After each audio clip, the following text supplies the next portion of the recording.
Hi, everybody. Welcome to Christian Homestead. My name is Jared. Well, I was sure hoping to see this last night, but it didn't happen.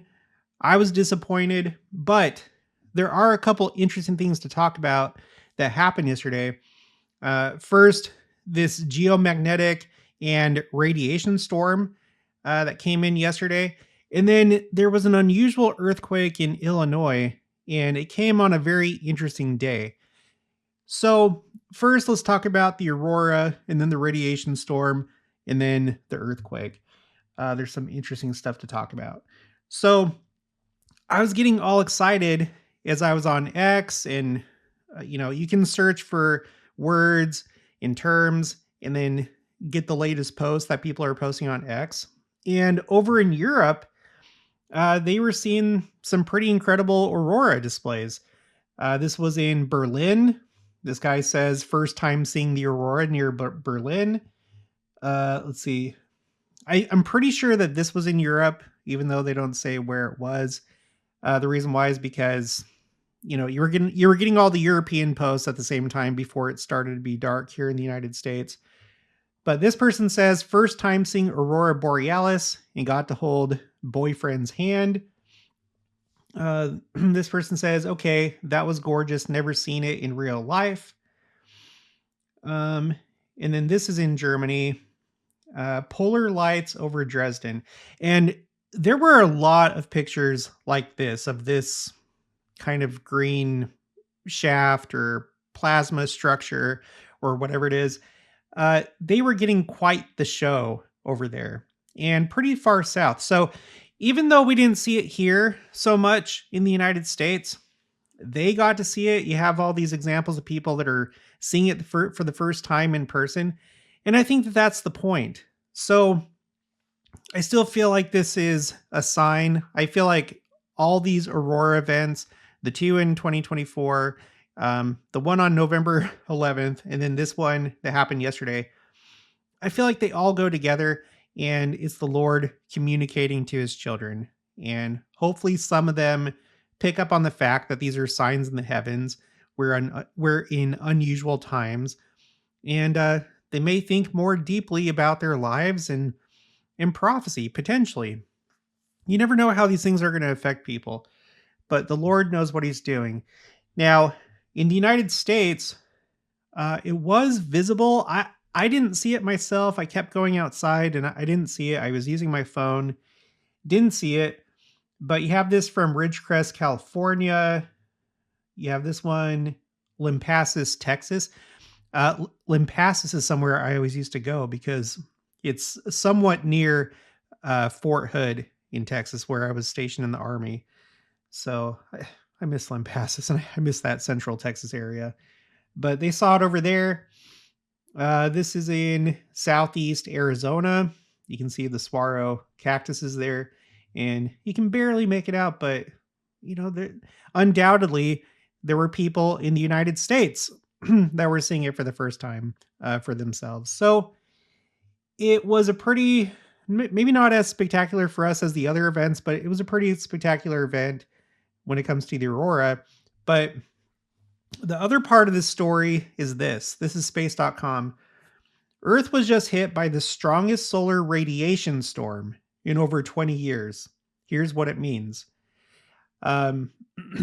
So a radiation storm is not the same as a geomagnetic storm. But let's read what the article says. It says that it was a historically significant event. Monday, January 19th, Earth experienced its strongest solar radiation storm since October 2003, according to NOAA's Space Weather Prediction Center, surpassing the intensity of the notorious October 2003 Halloween space weather storms. Okay, so that has my attention. I don't know that I'm going to put it on my spreadsheets at this time. I'm going to have to think about it a little bit more. Whenever I think of the year 2003, I think about the war in Iraq, right? You had those twin wars, one in Afghanistan and then later in Iraq. So I don't know. I don't know that it's related, but it just kind of makes me think of that a little bit. It says that solar radiation storms occur when a powerful magnetic eruption on the sun happens, often involving a coronal mass ejection. So it's not the same as a coronal mass ejection. It's not the same as a geomagnetic storm, but it seems like they typically coincide. Okay, NOAA classifies solar radiation storms on a scale from S1, minor, to S5, extreme, based on GOES satellite measurements of incoming high energy protons. The January 19th event reached S4, or severe levels. Although there was no threat to anything on the ground, it mostly affected, satellites, astronauts, as well as aviation, like navigation and things like that. Okay, so if you have any other insights into this event, please let me know, but I at least want to take note of it in the form of a video. Now, there were a couple other interesting things that happened yesterday. So this is from Michael Bradbury. He has a YouTube channel in an X account called Mr. MBB333. And, he's always looking at the sky and people send him videos and pictures and stuff. And he's also, he watches out for earthquakes and stuff like that too. This post by him caught my eye. He says, talk about earthquakes in diverse places. A rare magnitude 3.8 very shallow quake at 4 miles deep just reported by the USGS out of central Illinois. So this, he's not the first one that I heard it from. I think I saw it on X, but last night in our group text, Mindy said that she had just got an earthquake alert. She's in Southern California, and there's been a number of posts and stuff about this earthquake in California. I don't think it's caused any damage. It was relatively small, but it just, it's accompanied by this like really large swarm. And wow, this looks much different than it did last night. I think it was this one. Well, actually, I better do 1 day instead of 30 day. Oh no, it's kind of still the same. Some of those dots went away, but I think it was maybe this one. Yeah, 4.9.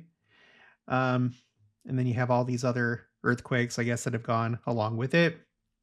So it was a little bit unusual. It's not too far from the San Andreas Fault, but people take note of this type of thing because there's theories out there that space weather affects earthquakes, and I'm not sure that I buy into that, at least not at this time. But there are some YouTubers that are really into that kind of thing and that theory, and I don't know, they might be onto something. But what did happen is you had this earthquake, and then you had the one over in Illinois. That one caught my attention just a little bit more because, to my limited experience, it does seem like it's relatively rare. And now I live here in the Midwest. And nowadays, whenever I think of Illinois, I typically think of Nauvoo, right? Now, Nauvoo is not near where this earthquake took place, but the timing is really interesting as we think about Nauvoo. Nauvoo is up here, kind of like in this like tri-state area of Missouri, Iowa, and Illinois, and you can see Nauvoo right there. So I wanted to look into this a little bit more. I wanted to know, like, was there any significance to January 19th? On the Hebrew calendar, I checked. No. I checked in church history. And yes. So let's go to Doctrine and Covenants 124. And this is the only thing that I found. Revelation given to Joseph Smith the prophet at Nauvoo, Illinois, January 19th, 1841. Okay. So the only thing that I found, January 19th, 1841, section 124. And it's interesting for a couple reasons. It starts out, I'm going to start with verse 2. Your prayers are acceptable before me And in answer to them, I say unto you that you are now called immediately to make a solemn proclamation of my gospel and of this stake which I have planted to be a cornerstone of Zion, which shall be polished with the refinement which is after the similitude of a palace. This proclamation shall be made to all the kings of the world, to the four corners thereof, to the honorable president elect, and the high minded governors of the nation in which you live, and to all the nations of the earth scattered abroad. So it's kind of interesting that I guess that's what this section is. It's a proclamation essentially to the leadership of the world. But there's more. And I'll point out, you have that key phrase, a cornerstone of Zion, which is kind of interesting. That is repeated a few times. You have it in verse 23, the cornerstone. You have it in verse 60. And then there should be one more time. Verse 131, the cornerstone of Zion. We're going to talk about that more in just a minute. If we go back up, verse 31 says, But I command you, all ye my saints, to build a house unto me, and I grant unto you a sufficient time to build a house unto me. And during this time, your baptisms shall be acceptable unto me. Referring to baptisms for the dead outside the temple before the Nauvoo temple was constructed. So, in other words, January 19th, 1841 is when the Lord commanded that the Nauvoo temple be constructed, along with the Nauvoo house. This section also talks about the Nauvoo house. But I just think that's really interesting that on this particular anniversary in 2026, there's an unusual earthquake in Illinois. I don't know that it's any big thing. I feel like the Lord does things in patterns, and it doesn't mean that something big is supposed to happen right then, or maybe even in the near future. But there just seems to be an order and a pattern, and I don't know. I wanted to look at what it said in the Institute student manual for this cornerstone of Zion term that shows up 4 times in the section. It says, the Lord designated the city of Nauvoo, Illinois, as a stake and a cornerstone of Zion. A cornerstone is a large stone laid at the corner of a foundation to give strength and stability to the entire structure. In Nauvoo, church members received a flood of knowledge regarding temple ordinances and covenants, eternal marriage, salvation for the dead, the purposes and organization of the Relief Society, the nature of God, and truths relating to the plan of salvation. So yeah, Nauvoo is kind of important. The first endowments were given in Nauvoo, and they were actually given on the upper floor of the red brick store, which for the first time ever, I've been to. We went last year. It was a really amazing experience. I hope that you get to go to Nauvoo if you get a chance. But then later, the temple was constructed, and you had those endowments that were performed in ceilings and so forth. But this is kind of a big deal. Nauvoo is really important in church history. So again, on this anniversary of the command or the announcement of the Nauvoo temple, on this anniversary this year, you have this unusual earthquake. It's just, of all days, it's interesting that it would happen on that day. Does it mean anything for the future? I don't know, but let's just take note of it. By the way, right underneath that, it shows a picture of the Smith family homestead. And when I saw this, I was like, what? That's what it looked like? Because when I was there, I guess they've changed it. So take a good look. You have brown over here.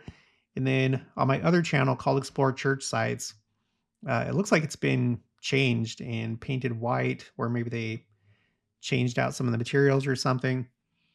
I don't know if this is like a change from when Community of Christ owned this property to like the change after the purchase, because this was part of the purchase along with the Kirtland Temple. And I feel like I don't know how many people realize that, but to me, that's pretty significant because we didn't just get the Smith family homestead, and I think also the mansion house and the Nauvoo house, but we also got the red brick store. And like I just said, the red brick store, the upper floor, served as kind of a proto temple space where the first endowments were given. And that's something that Community of Christ, they don't have temple ordinances in their church. So I don't know. It's all significant. Um, a lot of people have their eyes on the New Madrid Fault, which is here in like the southeast Missouri area, southern Illinois. So I don't know. There's also this up here, Wabash Valley seismic zone, and the earthquake took place around here. So that's what we have going on here in the Missouri and Illinois area. So the last thing I want to talk about, since we're talking about Nauvoo, is I want to go back and remember other things that we've seen happen in or around Nauvoo since I started this channel. It's actually pretty interesting. So we're looking at my spreadsheet called Signs Church Specific. And if we go back to last year, there was an unusual occurrence that took place in Independence and the Nauvoo area on the same day. So in Independence, there was a tornado, and I've covered this a number of times. This is a map of all the tornadoes in Missouri since 1950. Here's the Kansas City area. And one thing that always sticks out to me is you have this region right here, this kind of bubble where you don't have any of these markers for tornadoes. And that area happens to be Independence. And what happened was on June 3rd of last year, as Community of Christ was having their 2025 World Conference, and it was during one of their sessions, there was a tornado that struck. There were actually two. There was this one down here, closer to Raytown. But then you had this one. This is, out of all these tornadoes, it's the one that struck the closest to the Temple Lot since 1950. The Temple Lot is right here. It struck a company over here on Truman Road called Temple Engineering, which it's a railroad company. They don't construct temples, but it doesn't matter. The name is interesting. And yeah, so it struck Independence under all those circumstances and in this location. Well, on that same day, over near Nauvoo, you had this. This is National Weather Service Event Summary, June 3rd, 2025, tornadoes and severe winds.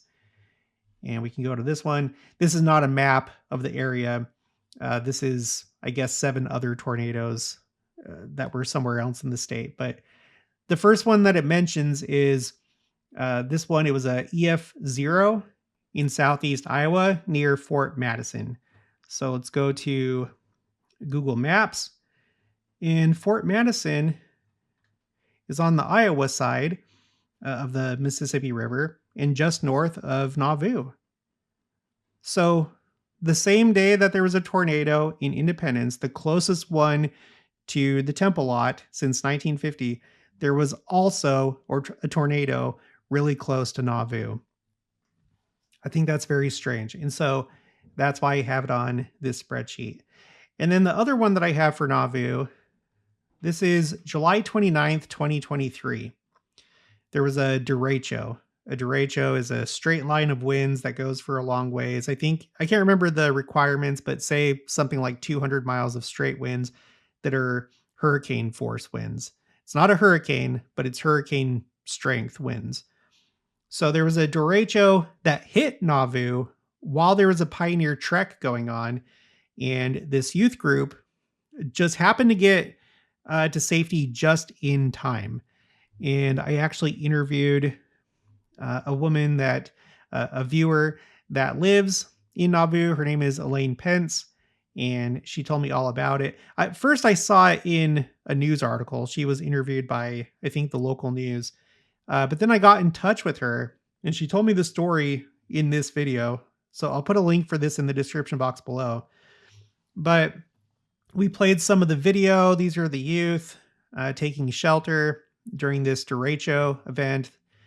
This was also picked up by Church News. And yeah, there was destruction. I mean, it didn't destroy Nauvoo, but there were, this type of thing, trees that fell down and broken branches and probably damage to some structures. But I thought that was kind of unusual. And Elaine tells of how it was a miracle that they got to safety just in time. Like just as they got to their property, a tree fell. I think she said the tree fell on their truck or something like that. They had just barely got out just in time. So I think a miracle did take place. So yeah, this thing with this earthquake, I don't know that I'm going to put it on my spreadsheet, but I do think that it's very unusual that it just happened to take place on the anniversary of the announcement of the Nauvoo Temple. And it took place in Illinois, even though it wasn't close to Nauvoo. So I would love to hear your thoughts if you have any additional insights or anything else that this made you think about. But that's going to be it for this one. I'll talk to you guys later.